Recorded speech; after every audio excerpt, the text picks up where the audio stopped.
আমার কথা ভালো করে মিলাই দেখেন, এখনকার যুবকদের মধ্যে মেয়েলি স্বভাব আছে, কথা বলবে মেয়েদের মতো, অ্যাটিটিউড কেমন জানি মেয়ে মেয়ে অ্যাটিটিউড, লাজুক লাজুক ভাব, মেয়ে মেয়ে অ্যাটিটিউড, কোনো মানে একটা গায়রত নাই, সৌর্যবীর্য নাই, ফিজিক্যালিও দুর্বল, মানসিকভাবে দুর্বল, শারীরিকভাবে দুর্বল। একটা পাক লাগায় দেন মাঠে দৌড়াইতে শেষ, 20 বছর 25 বছরে ভুড়ি হয়ে বসে আছে, গায়ে শক্তি নাই, ইভেন খেলাধুলাও করে না, মেশেও না মানুষের সাথে, সামাজিকও না।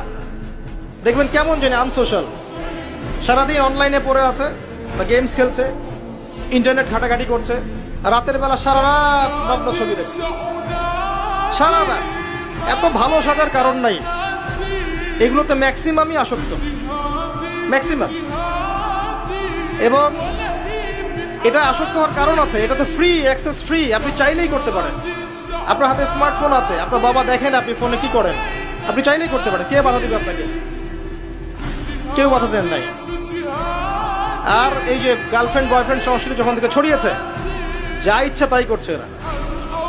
এবং এখন এই কাজগুলো শুধু ছেলেরা করছে না, মেয়েরাও করছে। মেয়েরাও মাদক সেবন করে এখন, জানেন? মেয়েরাও পর্ন দেখে। আর মেয়েদের ড্রেস আপ তো আমি বলার অপেক্ষা রাখে না।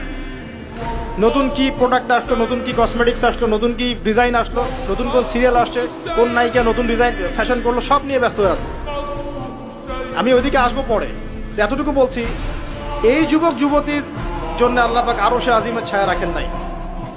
উম্মার জন্যে জীবন দেয়া অনেক পরের কথা, যদি দেশের জন্য জীবন দেওয়ার প্রশ্ন আসে এরা তাও দিতে পারবে না। আমি চ্যালেঞ্জ করব।